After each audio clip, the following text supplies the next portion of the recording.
Welcome and hello. This is a video exercise in HEC RAS, and in this exercise, I'm going to be dealing with lateral structures and storage areas. All right, so what I have on the screen here is my HEC RAS. I'm going to start from scratch here by going File, New Project, and then navigate to the directory that I want to save the project in. Exercise and project. Okay, I'm going to call this exercise 9, and then click OK. You can call the project whatever you want. Now down below, I have the geometric data editor already opened up. You can just go edit geometric data. Let's click on the river reach tool here and then sketch from upstream to downstream. All right, so I'm just going to do a single left click to start the river reach. And I'm going to add a little curvature this time to the reach, just with single left clicks at each vertex, and then finally double click to terminate the end of the reach. Call this river A and reach 1. First, what I want to do after sketching the reach is add some cross sections. So I'm going to do this manually just by clicking on cross sections, option, add a new cross section.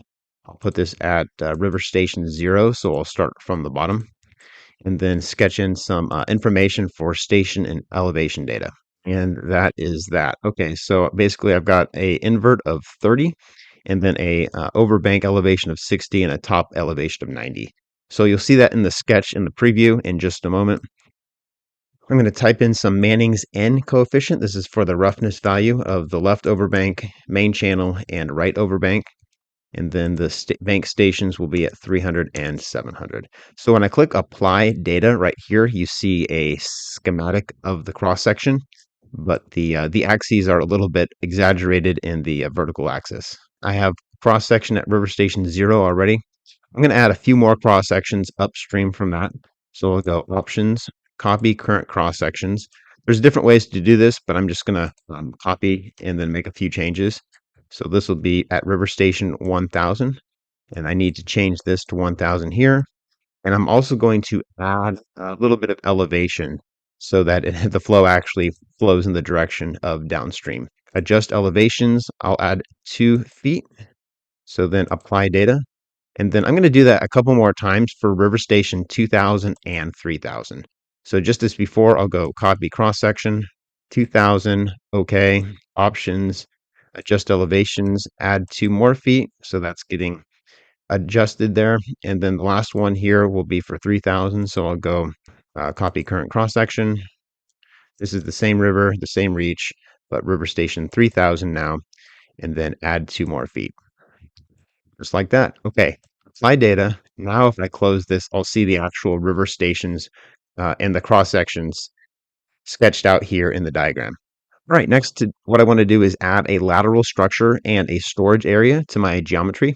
So let's go with the storage area first. I'll click on storage area, and then I could zoom in, but I'm just going to stay with this view right here, and then just do some single left clicks to start and continue the storage area to whatever area that it actually is, and then double click to complete it.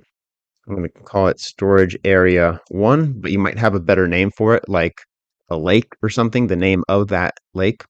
Also, you may also have some background imagery that's loaded in, and you may actually be able to zoom in and locate the actual outline of that storage area.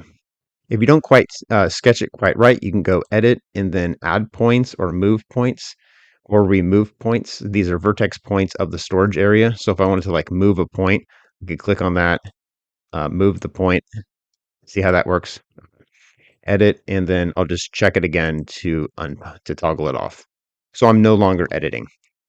Okay, I actually want to edit the data of this storage area though, just like we had elevations for cross sections. I can single left click, edit storage area. Another way to get to this dialog box is to click on storage area over here in the editor's panel of buttons. So then you can select the storage area. I only have one right now, and the only thing I really need to do is define the elevation and volume. So I have that copied onto my clipboard already. So I'm just going to highlight enough rows and then Control V to paste, and then it pasted in the values. So the bottom elevation of the storage area is 70 feet with a volume of 0. And then as the elevation increases, so does the volume in acre feet. Okay, so it goes up 20 feet and 40 acre feet, or 400 acre feet. I can click the plot here if you want to see what that looks like. So there's that, and then here's the same table of data. All right, so click OK, File. I'm going to save this geometry file before I get too carried away. And I'm just going to call it base for lack of a better term. So I'll click OK. All right, next it's time to draw in or build our lateral structure. The lateral structure is going to be parallel with the flow of the river in the channel and convey flow out of the channel or back into the channel, either to the void or into something like a storage area. So I'm going to go ahead and place a lateral structure right here between river stations 1000 and 2000, and it's going to daylight into this storage area. That'll be the tailwater connection point. In fact, I may need to resketch this. So let me go ahead and, go edit. I'm going to remove a couple points here and then just click on these because I think the storage area might be a little bit too close. Okay, let me go ahead and move a few points now. So let me just maybe move this one over here and then this one right there. Okay, let's see what happens when I add the lateral structure, and then we may need to make a few more edits. But all right, so to add the lateral structure, we'll just go lateral structure, and then options, add a lateral structure. I'm going to put this at river station 1800, so that'll be the upstream end of the lateral structure, and then the downstream end will be, we'll say, maybe 1500. But anyway, once this is done, you'll see it show up in the plan view. So let's get started. I'm going to skip the description. This is going to be river station 1800. Okay, this is going to be over the leftover bank, so it's going to flow into the storage area. Optimization, I will check this on, and then okay. And then this also pops up. I need to close that again. Okay, instead of flowing out of the system, it's going to flow into a storage area or 2D flow area. So we'll select that. Now I get to select the storage area or 2D flow area, and that's going to be the one and only option I have, which is storage area 1. Okay, we can skip that. We can skip that. We don't have culverts. We can skip that as well. So I'm going to click on this weir/embankment button, and then that's going to allow me the ability to actually sketch out the dimensions of the lateral structure. Okay, so the weir width right here, this is going to be the width in the direction of flow through the lateral structure. I'm just going to say 40 feet. And then this is all fine right here. It's going to be a weir, and broad crested weir is fine. And then the distance, headwater distance from the next upstream cross section is going to be the 200 feet because we said it was 1800 feet as our upstream headwater station, river station. So I'm pretty sure 200 is what we want there. All right, now it's time to type in some values here for the station and elevation. So let's see, I'm gonna put the invert at 70, and that's because if I look at the cross section data, specifically at river station 2000, I guess is closest, be between 2000 and 1000. But the overbank elevation is about 65 here. It says 64, so it'll probably be like maybe 63 and a half at the actual weir. So I think 70 would be a good invert for the lateral structure. All right, so let's go back here. Weir embankment. So I'll say 0 and 70, 0, 90. All right, so I got these numbers typed in here. What I have is the invert is 70, and that is from station 130 to 170. So the width of the weir will be the 40 feet here, 130 from 170, and then we'll see a cross section of this just a moment. So let's click OK. Okay, there is the cross section. We could zoom in and measure it and all that, but that's fine as it is. And then let me just save it. I guess it's already saved. Okay, so I'm going to File, save the geometry data. We can zoom in here and then, oops, hold on. Sometimes this happens to me because it's not geo-referenced, but I just have to go reset the schematic.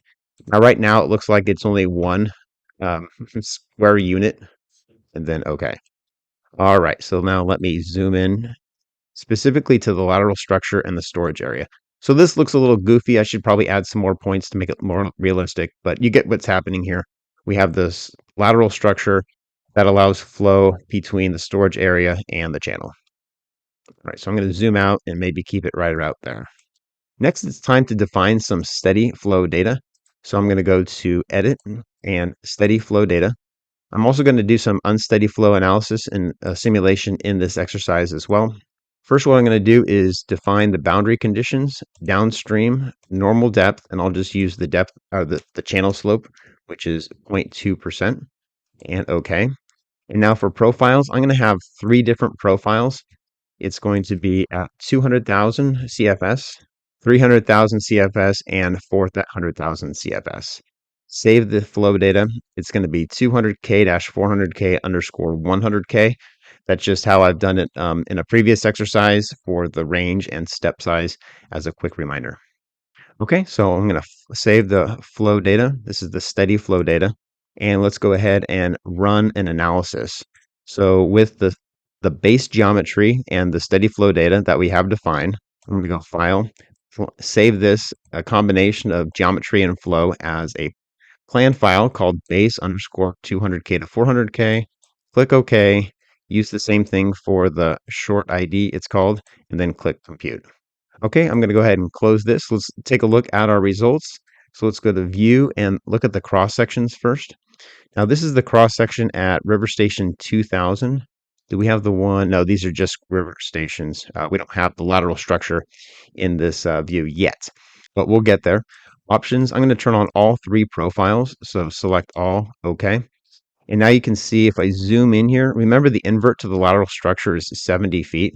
So this first profile of 200,000 CFS is not even going to float through the lateral structure at all.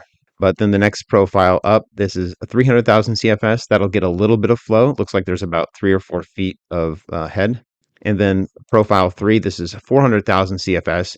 That is well above 70 feet, probably like 6 or 7, maybe 7 or 8 feet. So we'll go ahead and check out those numbers.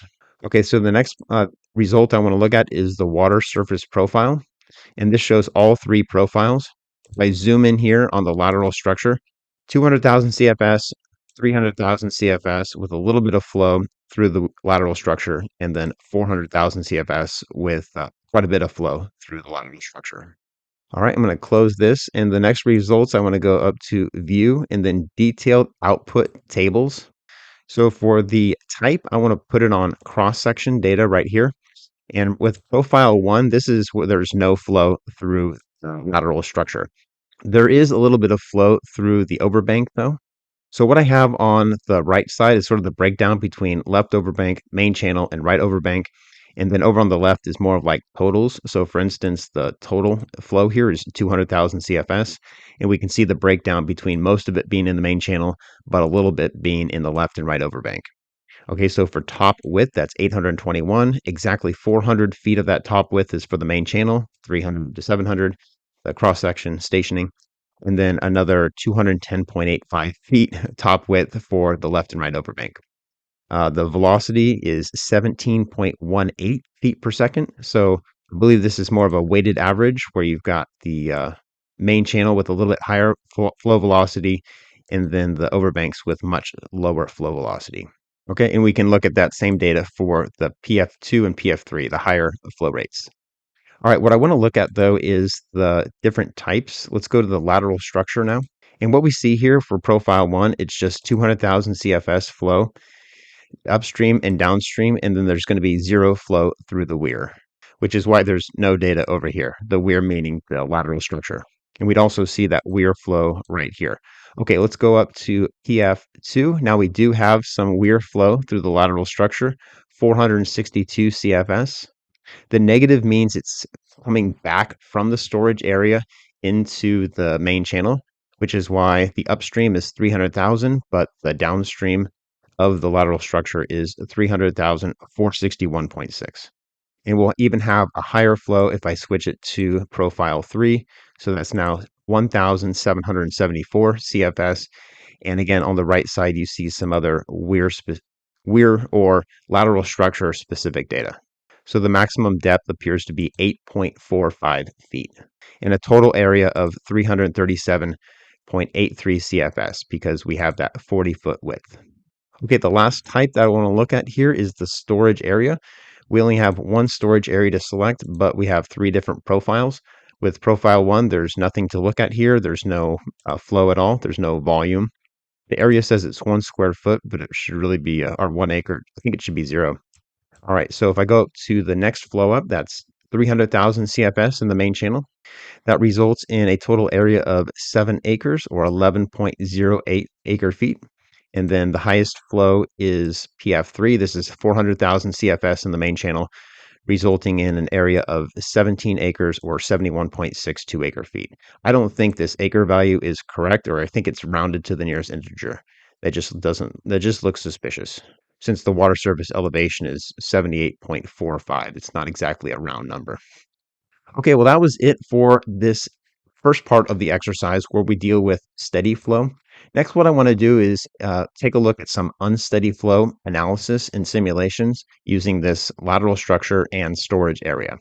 So to do that, I'm going to go up to Edit, Unsteady Flow Data. What I'm going to start off on, the first tab here is Boundary Conditions. So at the bottom of the reach, I'm going to just set this to normal depth, as we did before with the steady state flow. Okay, 0.2%, or in a decimal format, it's 0.002. I'll click OK. And then for the upstream end of the reach, I'm going to click on Flow Hydrograph. Now I have the option to read from a DSS file or just enter the flow data directly into this table. I'm going to do the latter, do the manual entry into this table. For the start time, I'm just going to use simulation time, so the date and time is grayed out here. That's fine. If I was using fixed time, I'd actually have to specify a date and time. All right. For time interval, I'm going to switch this from 1 hour down to 10 minutes, so it can be a little bit more precise. And then after that, I just go ahead and enter my data here. Okay, so I've got some data saved onto my clipboard here, so I'm going to just paste it in. Okay, I have to highlight all the fields I'm going to paste, and it goes down for 12 hours. So let me just highlight a little bit past 12 hours, Control V to paste, and then I'll show you what that data looks like. It's going to be start at 200,000 CFS, and if I click the plot right here, you can get a better idea of what that looks like. Okay, so I resized it. We're going to start at 200,000 CFS, and then the flow in the channel is going to ramp up to 440,000 CFS for another hour or so, and then it's going to slowly go back down to 200,000 CFS. So I'm interested in a few different locations. First of all, 0 hours, where it just starts. The flow is 200,000 CFS.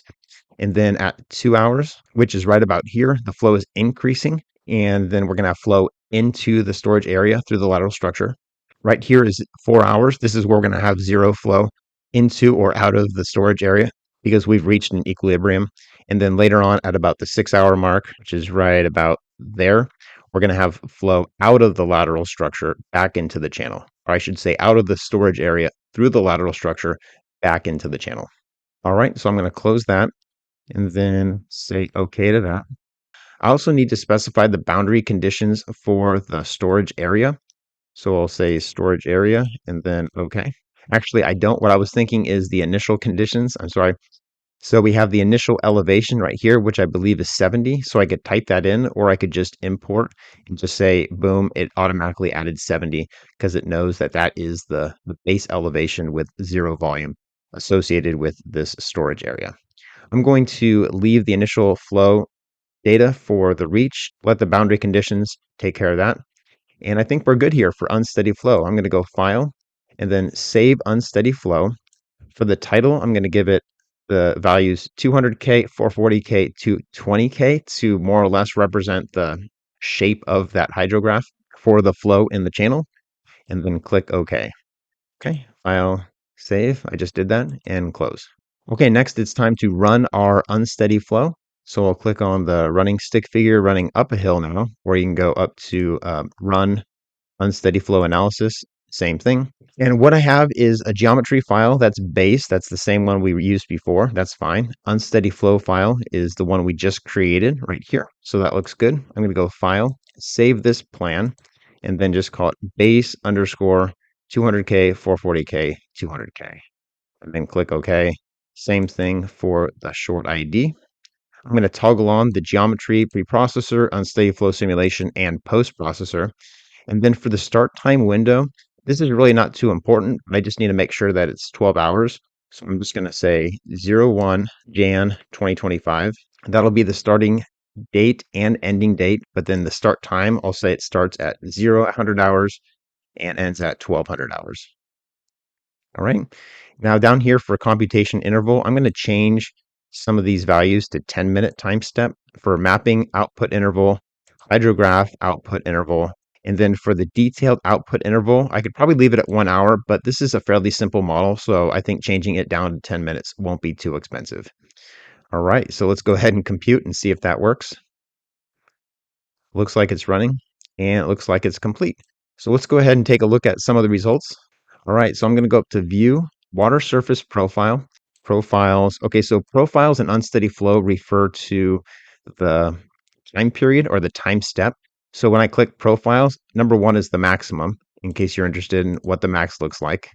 And then all the others represent the different time periods. So this is in 10-minute time increments for 12 hours.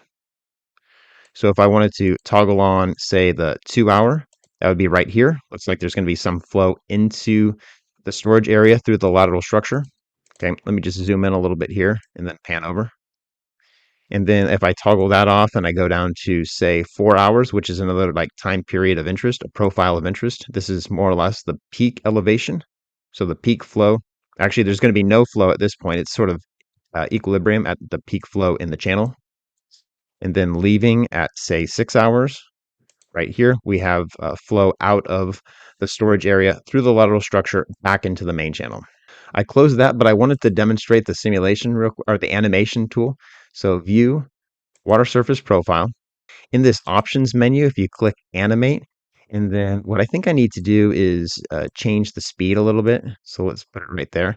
I can just press the play button. It'll show me the date time, the 12 hours right here, and this is the play bar. And you'll see the water surface elevation come up, pause, and then come back down. So if I click on the play button, that's what should be happening here.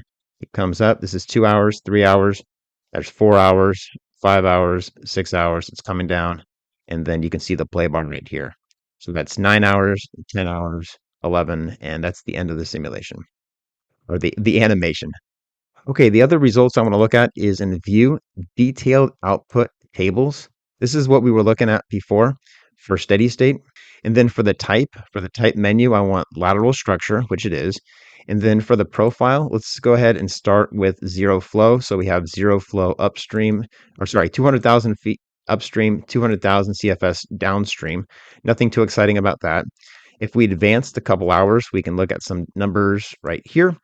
Here we have 604 CFS flowing from the main channel into the storage area through the lateral structure. So you can see the actual numbers in the main channel upstream of the lateral structure, and then downstream of the lateral structure is going to be 604 CFS less. All right, so if I advance to the, let's see, the next time period, which is 4 hours. Now we have zero flow through the lateral structure and a constant 440 CFS in the main channel, both upstream and downstream of the lateral structure. This is the time period where the storage area is maximized in its volume. And then we should have a negative flow on this last check here at 6 hours, which is the profile 6 hours, negative 282 CFS flowing out of the lateral structure from the storage area back into the main channel. And that's why this flow rate downstream is higher than the flow rate upstream of the lateral structure in the main channel. And I've saved the best for last. I think some of the most important useful data that we haven't quite seen yet is in View, Stage, and Flow hydrographs. So what just popped up on the screen here is a lot of information. What I'm going to look at first, we have elevation and stage on this left vertical axis, and then we have flow rate in CFS on the right vertical axis. So what I'm interested in is the lateral structure. So if I go type, lateral structure. I can also look at cross sections, not as interesting. Lateral structures, nice. If I don't want any of the stage data, I can toggle that off here in the legend on the right. So just toggling off all the stage. Now what we have is the flow data.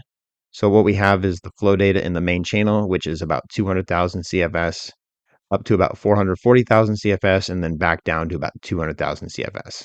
That doesn't change a whole lot based on the small storage area and the small amount of flow entering and exiting that lateral structure. That's the flow rate down here, which appears to be zero, but it really isn't zero. It's just the fact that the flow rates are so large that the vertical axis really isn't doesn't accommodate the flow through the lateral structure very well.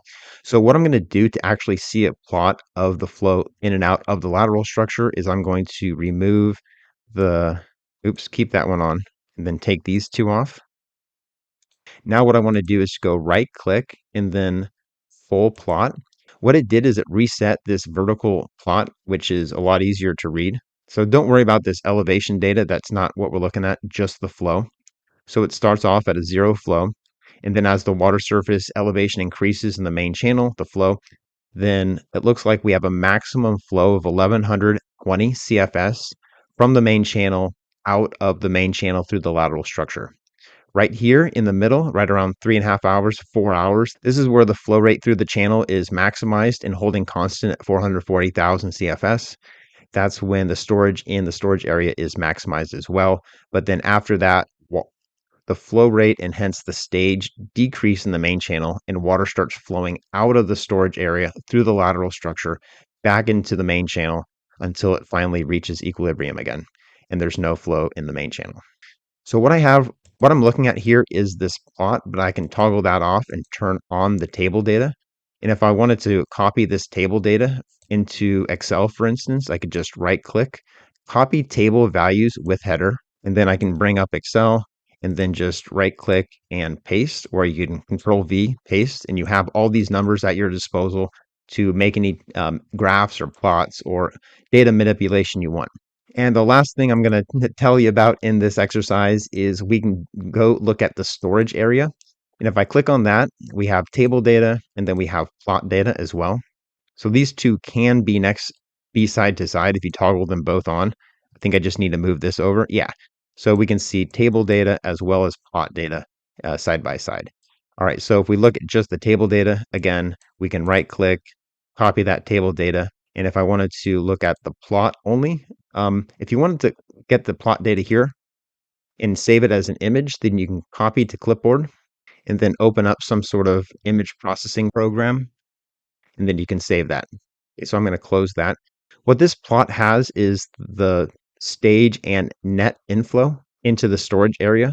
So that net inflow into the storage area would basically be the same as the same plot we're seeing here that we already saw as flow in and out of the lateral structure. So as I drag the mouse across, you notice we have an increase in stage and net inflow into the storage area.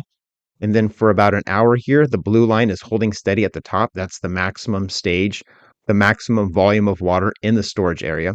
And then the blue line is, again, starts to empty the storage area back down to 0, or a stage or elevation of 70. Well, that was it for this exercise where we dealt with lateral structures and storage areas. We built out a geometric file and then ran a steady state simulation, looked at some results, and then ran a unsteady state simulation and looked at those results in HEC-RAS.